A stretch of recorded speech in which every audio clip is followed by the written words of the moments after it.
Hey, this is Karthi Mahanti, and you are watching Education for All of Us. Good morning to all of my students. Today we will discuss about a topic in 10th class English textbook named All Things Bright and Beautiful, and its poet is C.F. Alexander. Before discuss about this topic, first we have to know something about the poet, who is Cecil Frances Alexander, who was born in Dublin in Ireland 1888. She is a famous hymn writer and poet. Her famous works are Hymn for Children, Christmas Carol, Once in Royal David City, Verses for Holy Season.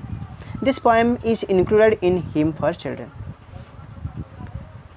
आज आम discuss करवा all things bright and beautiful जहाँ को रचना कर Cecil Francis आलेक्जेंडर जे कि 1818 मसीह Ireland रे Dublin नामक एक सहर जन्मग्रहण करते। सी होचंती जड़े प्रसिद्ध कवि एवं स्तुति रचयिता। सी बहुत पुस्तक एमती रचना करमती स्तुति रचना करमती काव्य रचना कर him for children, Christmas carol, once in royal David city, verses for holy season बहुत प्रसिद्धि लाभ करता समय रे तांको देश रे। से सब भितर हिम फॉर चिल्ड्रेन टी आजिकार पाठ्यपुस्तक बहिर अंतर्गत बा से टॉपिक रो all things bright and beautiful टू आसी अछि। प्रथम आमे जानिबा एठारे कवि कौन कहउछंती एई टॉपिक ऊपर। स्टार्ट करिबा। We see and enjoy many things around us, such as beautiful sunrises, sunsets, trees, flowers, river, mountains, birds and animals. We smell the fragrance of flowers and feel the change of seasons. We have eyes to see all these and lips to praise the beauty of this creation. Have you ever thought, who has created such beautiful things for us? Who has blessed us with the senses of sight, smell and feeling? Read the poem to know what the poet thinks about this thing. एठार कवि कहउछंती जे आमे जहाँ भी संसार जन्मग्रहण करी जहाँ भी सुंदर पृथ्वी आमे देखुचु अनुभव करुचु, जमिति सूर्य अस्त हेबा, उदय हेबा, अस्त जीवा, गछ, फूल, पहाड़, पर्वत, झरणा, पशुपक्षी सेमानकर काकड़ी यही सबू ये सुंदर पृथ्वी भगवान द्वारा तैयारी एवं सेटा आम मानक पाई। We smell the fragrance of flowers and feel the change of seasons. आमे विभिन्न समय रे विभिन्न ऋतु रे विभिन्न प्रकार फूल को देखि थाउ एवं तार सुमधुर वासना को आमे सुंगी आमे ग्रहण करी आमे जानि थाउ बा तार मजा बा उपभोग करि थाउ बा ताकू अनुभव करि थाउ। We have eyes to see all this and lives to fresh the beauty of this creation. भगवान ये सुंदर सृष्टि को देखिबा पई, अनुभव करिया पई, जानिबा पई एवं तार गुणगान करिया पई, भगवान को गुणगान करिया पई हमको आखि एवं पार्टी मध्य देइछंती। Have you ever thought who has created such beautiful things for us? केबे तुमे भाबिछ ए सुंदर पृथ्वी किए तैयारी करछंती? Who has blessed us with senses of sight, smell and feeling? आउ केही किए हमको ए देखिबार, सुंघिबार, जानिबार कैपेबिलिटी देइछंती कि हमको आशीर्वाद करछन जे आमे से सब देखि परिबा, सुंघि परिबा, जानि परिबा, अनुभव करि परिबा। Read the poem to know what the poet thinks about this things. तेणु ए टॉपिक टी आमे पढ़िबा जे कवि एठी ए सब जिंस विषय रे कोन कहउचंती बा भाबिचंती बा तांको मन रे कोन रहिछि। स्टार्ट करिबा प्रथम stanza. All things bright and beautiful, all creatures great and small, all things wise and wonderful, the Lord God made them all. Each little flower that opens, each little bird that sings, He made their glowing colors, He made their tiny wings.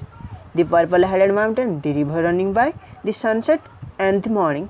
that brightens up the sky, the cold wind in the winter, the freezing summer sun, the ripe fruit in the garden, He made them everyone.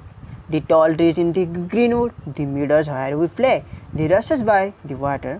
we gather every day. He gave us eyes to see them and lips that we might tell how great is God Almighty, who has made all things well. प्रथम stanza को जिबा, first stanza को एवं जानिबा कोन कहउछन्ती eighty कवि। All things bright and beautiful, all creatures great and small, all things wise and wonderful, the Lord God made them all. एठी कवि कहउछन्ती all things bright and beautiful and all creatures great and small. से कहउछन्ती पृथ्वी रे जहाँ भी सृष्टि सबुगुड़िक अति सुंदर एवं उज्जवलमय से हो पारे पहाड़ से हो पारे पर्वत से हो पारे पशुपक्षी से हो पारे नदी झरणा जहाँ भी आम देखिपार से गोटे अति उज्जवलमय अति सुंदर all creatures great and small creatures माने लिविंग ऑर्गेनिज्म माने जो पशुपक्षी मानक ये कहुई से वस्तु मानक आम कह जार जीवन रही जार जीवन रही तो आम वस्तु कहीपर तेणु प्रत्येक प्राणी को से क्रिएचर्स बोली कहुई all creatures great and small प्रत्येक एटी कहिबार उद्देश्य होची प्रत्येक सृष्टि जे मानक जीवन अच्छी से गुड़ी किए छोट किए बड़ किए रेणु भली यही सब सुंदर प्रति भगवान आम कर all things wise and wonderful the Lord God made them all जतिक सृष्टि होती जतिक सृष्टि भी भगवान द्वारा सृष्ट होती से गुड़िक अति सुंदर विज्ञ चालाक आश्चर्यजनक भाव में the Lord God made them all एगुड़िक आम भगवान आम सृष्टि कर सेकेंड स्टांजा को जीवा each little flower that opens each little bird that sings he made their glowing colours he made their tiny wings प्रत्येक छोट छोट फूल जहाँकि सकाळू जन्म हेबे सूर्य उदय समय को सकाळू हेला को उठी हो सारी पाखुड़ा मेले केते सुंदर आमको लगे विभिन्न समय विभिन्न फूल each little bird that sings प्रत्येक तुम्हें मैंने जानी प्रत्येक दिन गाँव में जब रोथे बाहर उठी देखला बेलू सकाळ हवा सहित सूर्य उदय हवा सहित विभिन्न पशु पक्षी माने उठी जाती किंतु बेसी मनोरम कथा हूँ छोट बड़ रंग बेरंगर पक्षी मैंने गीत गाइबा आरंभ करते he made their glowing colours he made their tiny wings से फूल हो से जहाँ भी सृष्टि हो से गुड़िकर ये जो रंग बेरंगर सुंदर भाव में रंग गुड़िक भगवान से तैयारी कर ही मेड देयर टाइनी विंग्स एवं से जे पक्षी कथा कहूँ सी हो पारे बड़ कि सान ये सब किए तैयारी कर छोट छोट डेणा गुड़िक किए तैयारी कर छोट छोट डेणा यूज कर आकाश उड़ी बुलती गचु गच काकड़ी छाड़ती ये सब भगवान सृष्टि कर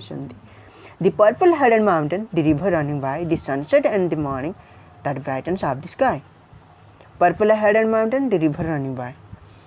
तुम्हें जानी जब सूर्यास्त समय कहीं जदि देखि पर्वत को तार कलर चेंज हो जाए purple colour means the blend of blue and red colour means बैगणी भली कलर टी द रिवर रनिंग बाय से ही सुंदर दृश्य से ही पर्वत जो समय सूर्यास्त समय बैगणी कलर देखा जाए ताकू एवं रिवर रनिंग बाय एवं से नदी कथा आम कह जहाँकि पहाड़ देखिए कहीं बह जाए कहीं गाँ देखिए बह जाए कहीं जंगल देखिए बह जाए यह सब किए तैयारी गुड़िक भगवान आम तैयारी कर the sunset and the morning that brightens of the sky एवं से ही सूर्यास्त से ही सूर्योदय से ही दिन से ही सकाळ जहाँकि से ही सूर्य से ही दिन से ही राति जहाँकि आमर आकाश को आलोकित करता से सूर्य हो तारा हो जन हो जहाँ भी से दिन हो राति हो ये सब किए तैयारी कर सब भगवान आम तैयारी कर नेक्स्ट आंसर जा द कोल्ड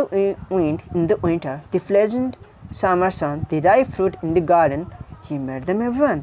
तापर आम ऋतु कथा कहवा ऋतु कथा भगवान आम ऋतु चक्र देते से गुड़िक मध्य जितेबाला एटी कवि कहते से ही शीत ऋतुर ठंडा पवन आउ से ग्रीष्म ऋतु से गरम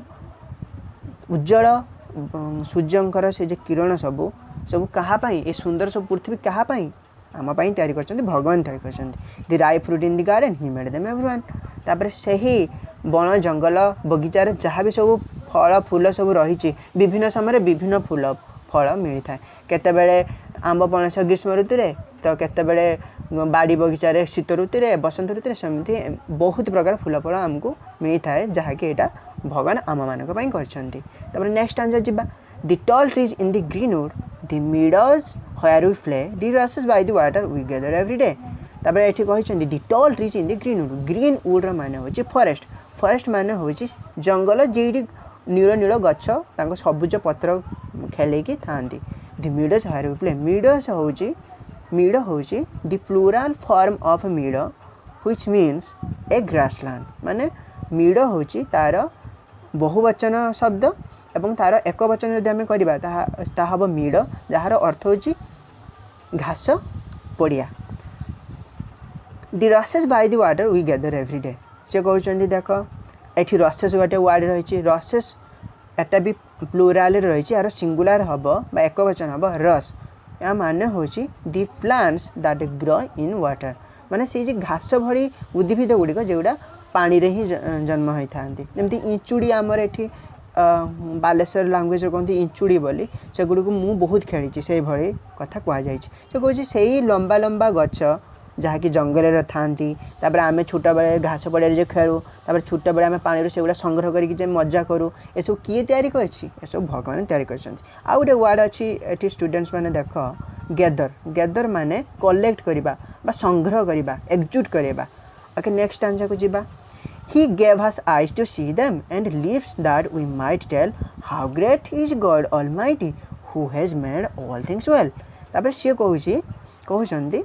He gave us eyes to see them. ये जो सुंदर पृथ्वी भगवान द्वारा रचित ए सब देखापी भगवान आमको केवल आखि ही देते and lips that we might tell एवं से ही पार्टी देते कि ये सुंदर पृथ्वी यही भगवानंकर अति सुंदर भाव रचना एवं ताहाको वर्णना करने आमको पार्टी देते how great is God almighty who has made all things well प्रकृत में भगवान केते शक्तिशाली तांको इच्छा अनुसार सी सब काम करथांती जीव जगतर भल पाई जीए आम आम भल रही सब प्रकार सुविधा प्रदान कर टॉपिक रे जते गुड़िक क्रिटिकल वर्ड अच्छी मु वीडियो एंड रे देदेवी एवं नेक्स्ट एपिसोड रे आमे यार प्रश्न उत्तर करवा thank you have a good day.